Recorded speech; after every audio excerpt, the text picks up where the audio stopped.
Her girl next door image unraveling in front of the paparazzi who were always chasing her. The way to establish whether or not this person is mentally ill is let's follow them everywhere. They seem a bit paranoid. Help! I'm being followed. I'm being watched. Feels like being watched. Have you been aware of those FreeBritney memes that Britney Spears, under her conservatorship, is not free to live her own life, and now in order to become free she has to prove her own sanity? And isn't it odd that someone who was once one of the most famous and powerful people in the world now finds himself kind of akin to property? For the last few years she's been publicly silent about the arrangement her fans have been so vocal about. But via videophone she finally told a Los Angeles court her side of the story. The pop singer saying her wish and dream is for the conservatorship to end, a legal arrangement she's been living with for nearly 13 years. What's curious, I think, about the whole Britney Spears story is she's been like a child star, a teenage star, and now she's sort of like an adult star. But she's been property at every point of that journey. And when people that were her fans on Instagram and online were saying, we've got a free Britney, it was kind of, I remember like my wife saying, look at this stuff. People are saying, like fans are going, Britney, if you're trapped in there, hold up a strawberry in your next video. And then she would do something like hold up a strawberry or mention the word lemon. And people go, oh my God, it wasn't always fruit. But like people go, oh my God, what's she doing? What's happening with Britney Spears? And I thought, this is a preposterous thing. But no, it turns out it is a real story. Britney Spears is fighting for her freedom, and it's difficult for her to fight for her freedom because the people that are around her that are evidently controlling her are saying that they're her allies, I presume. I worked with her once when I was doing the MTV VMA Awards. The promo was with Britney Spears, and the type of promo that we did was just me in a big soundstage with an elephant, like a visual representation of the elephant in the room. And I think the elephant in the room at that time might even have been Britney Spears' mental health. I thought even then, because I had much less familiarity with the world of celebrity, that it was peculiar, the encroachment of the people around her. And I mean just the people that were doing her hair and makeup, her glam squad, as I believe they're referred to in those days. Like that, it was more like they were sort of petting her, grooming her, taking care of her. Not in a way that I'm saying is malevolent, but certainly in a way that indicated to me that this was a person that was suspended in a hyper real situation. That celebrity was extraordinary. I guess it was one of the first times I saw stardom like that up close, and the peculiar architecture required to hold it in place.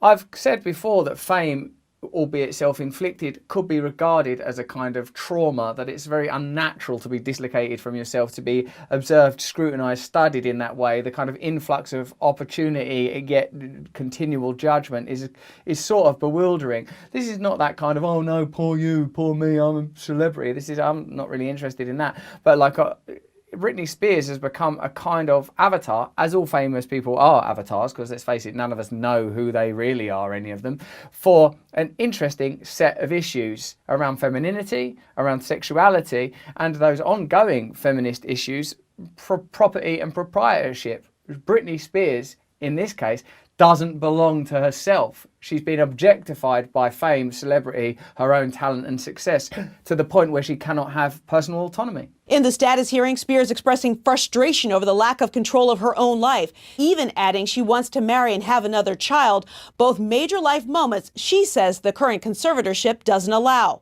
Her father's only response to the artist's stinging criticisms was that he loves and misses her. Her father, who's her current custodian, who's managing her affairs, claims that he is in fact protecting Britney Spears from the various other interests that were financially exploiting her up until his intervention. But this, I suppose, brings about curious ideas around patriarchy, ownership, the rights of individuals even to make their own mistakes. And I suppose the simple fact is, from my perspective, that Britney Spears is a human being, probably like all of us flawed, probably like all of us subject to some mental fluctuations and vacillations, but particularly I would imagine in light of the fact that she's been in the lens of fame and celebrity since she was a bloody child in the Mickey Mouse Club, what possible normal growth could happen then. And it is difficult not to query the intentions of anyone that benefits financially from Britney Spears. I suppose what my personal opinion would be is that the only people that should be in Britney Spears' life are people that are not benefiting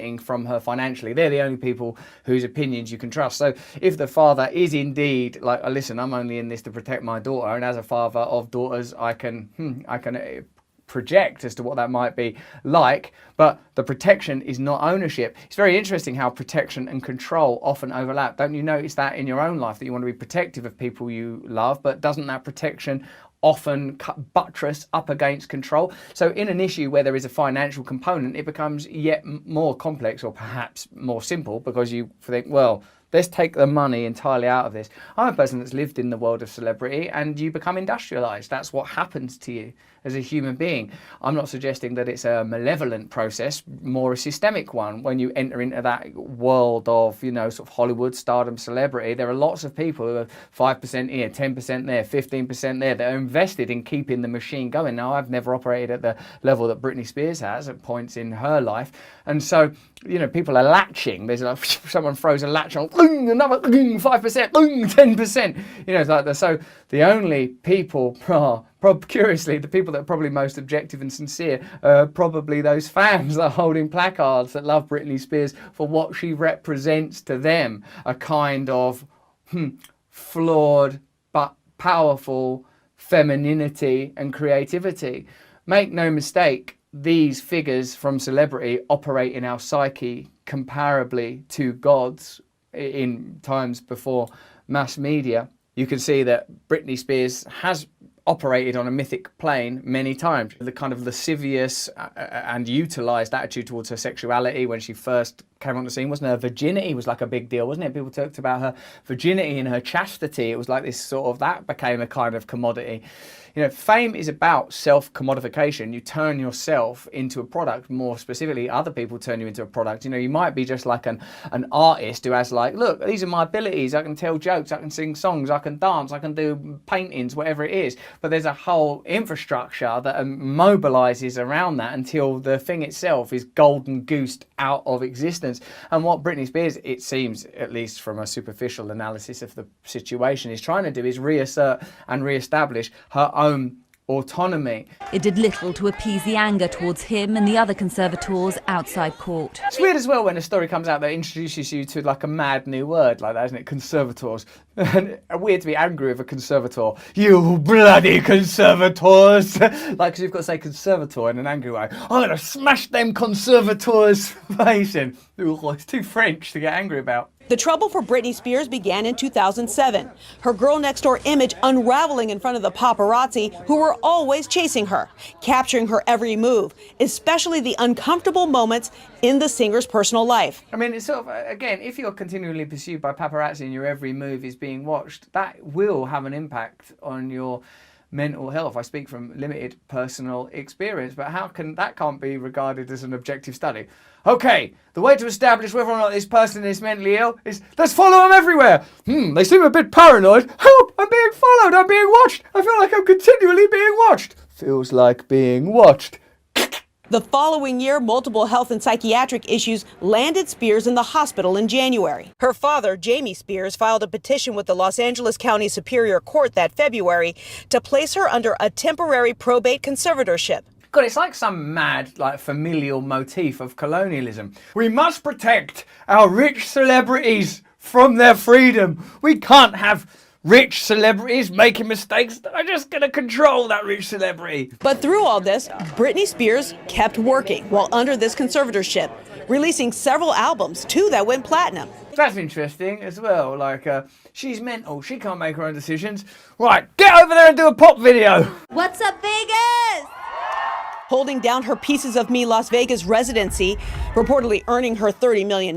Well, Pieces of Me. The whole thing is loaded with archetypal and symbolic imagery galore. You know, like the person sells themselves ownership. You could approach this from a feminist angle, that she's being owned literally by a patriarch, that you can approach it from a social critique perspective, like the impact of fame and celebrity. It's a really powerful and fascinating story. Now Spears wants to pick her own lawyer, and as she said in court, quote, "I just want my life back." How extraordinary that the apparent privilege of fame and celebrity ultimately can lead to a position of total lack of personal authority. You know, like when you think of the number of people that think that the solution to their problems would be fame and money, look at this symbol and learn what can happen if you aren't connected within yourself, if you're not surrounded by people that you can trust, if you're immersed in that world of materialism, fame and glamour, that its ultimate end product is a kind of broken dysfunctionality where you end up in court with your own father because you think that you're being commodified by them. Who knows what the actual truth of this situation is, but as a folk story about the perils of fame and celebrity, about the function of patriarchy, about the inevitable corruption of systems and the trauma inflicted by fame, it's a pretty perfect and powerful example. If you enjoyed that video, please press like and subscribe to it if you want to see more. Also, if you want to listen to me talking at depth with people who know the score, subscribe to Luminary. Details are below. I do 2 podcasts a week, one that's like a clever one that's a meditation one. You'll love it. See you soon. Thank you.